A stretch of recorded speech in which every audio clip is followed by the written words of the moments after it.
Dok, bakit ka meron neto, ha? Bakit may picture ka ng nawawala akong anak? Hindi mo ba talaga ako naaalala? Hindi. Sabihin mo sa akin, buhay pa ba ang anak ko? Umalis ka na. Marami pa akong gagawin. Buhay pa ba ang anak ko? Oo! Buhay na buhay ako! Ako ang anak mo na iniwan mo sa palengke dati! Nagtataka ka? Isa na akong trans ngayon. Alam mo, buti na lang, may mabait at mayamang pamilyang kumukup sa akin. Kaya maganda yung naging buhay ko. Tingnan mo, naging doktor pa ako. Kaya salamat sa'yo at iniwan mo ko. Anak, hinanap kita. Umasa ako na babalik ka. Hindi na importante yan. Ayaw na kita makita at hindi na kita kailangan. Kaya umalis ka na! Hello po. Kamusta po yung pasyente? Dok, si nanay naman yung nagkasakit. Kamusta na siya? Okay naman. Sa iba ko na lang siya ipapaasikaso, ha? Anak? Anak, please! Bakit anak tawag mo sa kanya, Nay? Sure ka ba na habang buhay ka magagalit sa nanay mo? Nakita ko results niya kanina. Anytime, pwede siya mawala. Magpapahangin lang ako. Nasaan na sila? Hello, nurse? Nasaan yung pasyente dito sa room 214? Anak? Ako ba hanap mo? Nay, akala ko may masamang nangyari na sa'yo. Anak, hindi na kita iiwan. Good news! False alarm lang pala yung nakita namin result sa nanay mo. Ibig sabihin, magiging okay siya. Salamat naman. Nay, ayoko na mawala ka sa akin, ha? Yay! May ate na ako! Wow! Gising na siya! Ang pala mo nandito sa bahay. Nay, wag ganyan please. Alam mo, bilib din ako sa'yo eh. Wala na nga tayong makain, nagpabuntis ka pa. Buti pa yung anak ni Rosa, pag-aaral ay natupag. Nakakawalang gana. Yan, umalis ka. Diyan ka magaling. Kasalanan mo to. Sinira mo yung future ko. Ate, please, tigilan mo yan. Walang kasalanan yung bata. Hindi! Dahil dito, galit sa akin si nanay. Kaya dapat mawala na to. Ate, wag. Ate! Anak, kain ka na. Nay? Sorry anak ha sa mga sinabi ko. Hayaan mo, babawi ako sa'yo ha. Thank you, Nay. Nay, sumasakit yan ko. Nay. Oo, yung pinag-usapan natin ha. Hihintayin ko lang mga anak tong babaeng to. Pag nabigay ko na yung bata, ibigay mo na agad yung pera sa akin ha. Palak ibenta ni nanay yung anak ko. O anak, okay ka lang? Walang iya ka, Nay! Ang sama mo! Akala ko, totoo nagbago ka na. Pera pa rin pala yung nasa utak mo. Abay, bakit? Wala ka nang pakinabang dito. At least yung anak mo, mapapakinabangan ko. Wala ka namang papakain dyan eh. Napakasama mo! Lalayas na ako sa impyernong to! Sige, lumayas ka! Sino tinakot mo? Tignan natin kung saan ka pupulutin. Hello, Bes. Hello, Bes. Kilala mo ba si Edward? Oo, Bes. Siya yung ama ng dinadala ko. Mayaman pala sila, Bes. Gusto kanyang makita kasi gusto niyang panagutan yung baby mo. Talaga? Oo, Bes. Ito na yun, Bes. Bes, hindi mo na kailangan magtiis na nanay mo. Hindi pwedeng anak ko lang ang makikinabang sa yaman ng lalaking yun. Dapat ako din. Kinulong po ni nanay si Scarlett sa bodega. Ha? Anak? Anak? Walang iya talaga yung tita mo. Anak, sorry kung ngayon na ako nagpakita. Pinakulong kasi ako ng babaeng yan. Deserve mo makulong. Ikaw ang ikukulong namin dahil child abuse ang ginagawa mo. Ano? At hindi mo na din makukuha ang 50% ng mana. Hindi pwede! Nay, masaya ako na nandito ka na. At hindi na din tayo maghihirap dahil sa pamana ni tatay. Masaya din ako, anak. Siyempre kasama ka dito sa Manta.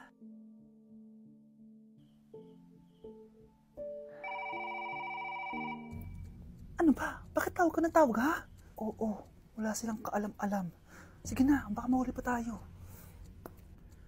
Sa wakas, sa atin na ang mana. Maghahati tayo dito.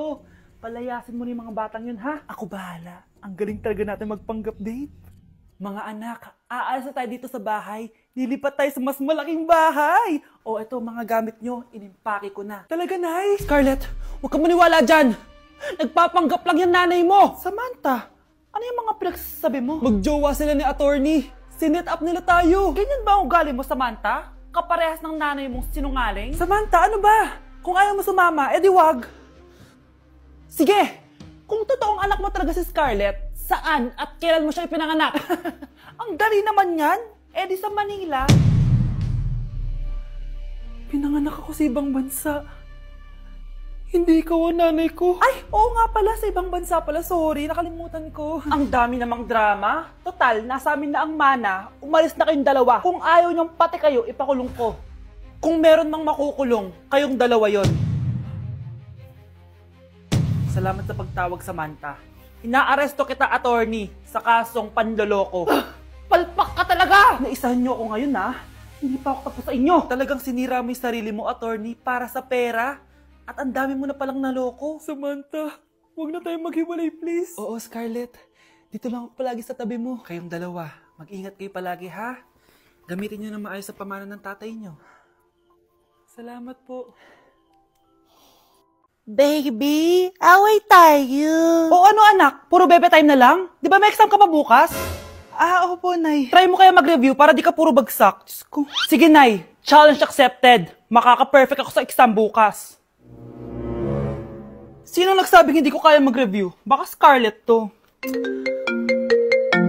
Ba't tumatawag na to? Oh, bakit, Bes? Nag-review ako. Te, may bago akong chika. Importante ba yan? Importante. So, eto na nga. Go, Te! Spill the tea! Ano nangyari? 1 hour later. O siya, sige na, Te. Mag-review na talaga ako. Storbo. Saan na ba ako? X, Y... Hala, break na sila. Ano nangyari? 1 hour later. Mag-review na nga ako.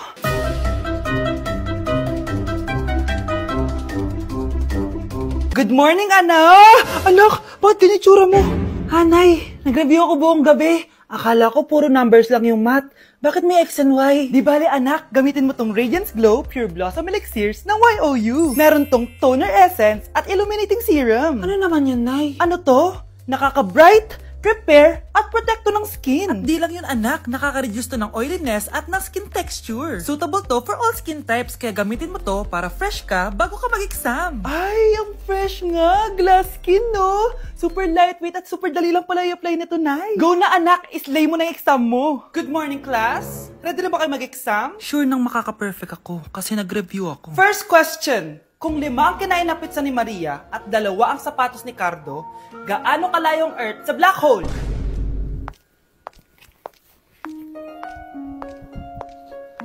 Hindi man lumabas ang mga nireview ko. Ang importante, maganda ako. Ang isang 50% po ay mapupunta sa isa niyang anak. Ano? Baka yan yung isa naming anak na nawala? Oo, sa amin na lang yan. Ako! Ako ang isa pang anak ni Ramon. Oh, akala ko ba nawawala yung isang anak ni Ramon? Attorney naman, huwag ka maniwala dyan. May sakit kasi sa utak yan. Wala akong sakit, attorney. Maniwala ka, please. Kailangan ko pa ng sapat na ebidensya para maniwala ako sa'yo. Sige na, babalik na lang ako. Ito na ba yung bagong bahay ng anak ko? Ikaw, babae ka. Sinubukan mo pang agawin sa amin ang kayamanan ng tatay mo? Ang sama nyo, tita! Gusto nyo kunin lahat! Well, hindi naman maniniwala sa'yo si attorney dahil wala kang ebidensya. Tao po, attorney po ito. Nandiyan si attorney. Halika dito. Ayan, ikukulong muna kita dito sa bodega hanggat hindi ko pa nakukuha mga kayamanan. Yes, attorney. Hawak ko na ang 100% ng kayamanan ni Ramon. Nandito na ang titulo, papeles, at cheque ng mga kayamanan niya. Ay! Salamat, attorney, ha? Scarlett, hindi ko na alam kung ano nangyayari sa nanay ko. Pero huwag ka mag-alala. Ako bahala sa'yo. Kailangan na matigil tong pinagagawa ni nanay. Tao po. Sino ka? Ako po yung nanay ni Scarlett, yung anak din ni Ramon. Totoo ba to? Pinagsasabi mong babae ka? Kami lang ang pamilya ni Ramon. Attorney, huwag ka magpaniwala dyan. Peke yan. Hindi to peke. Pwede mo ipacheck to sa attorney. Kaya ilabas mo na siya. Kinulong po ni nanay si Scarlett sa bodega. Ha? Anak?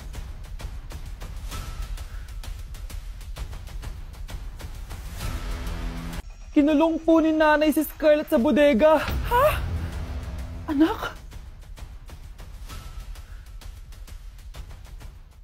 Anak! Walang iya talaga yung tita mo! Anak, sorry kung ngayon na ako nagpakita. Pinakulong kasi ako ng babaeng yan! Deserve mong makulong! Ikaw ang ikukulong namin dahil child abuse ang ginagawa mo. Ano? At hindi mo na din makukuha ang 50% ng mana. Hindi pwede! Nay, masaya ako na nandito ka na. At hindi na din tayo maghihirap dahil sa pamana ni tatay. Masaya din ako, anak. Siyempre kasama ka dito sa Manta.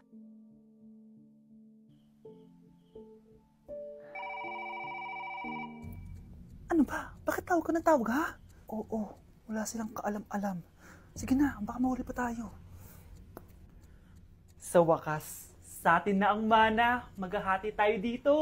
Palayasin mo na yung mga batang yun, ha? Ako bahala. Ang galing talaga natin magpanggap-date.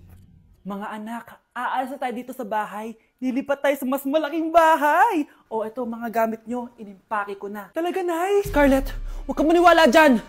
Nagpapanggap lang yung nanay mo. Samantha, ano yung mga pinagsasabi mo? Magjowa sila ni attorney. Sinet up nila tayo. Ganyan ba ang ugali mo, Samantha? Kaparehas ng nanay mong sinungaling? Samantha, ano ba? Kung ayaw mo sumama, edi wag.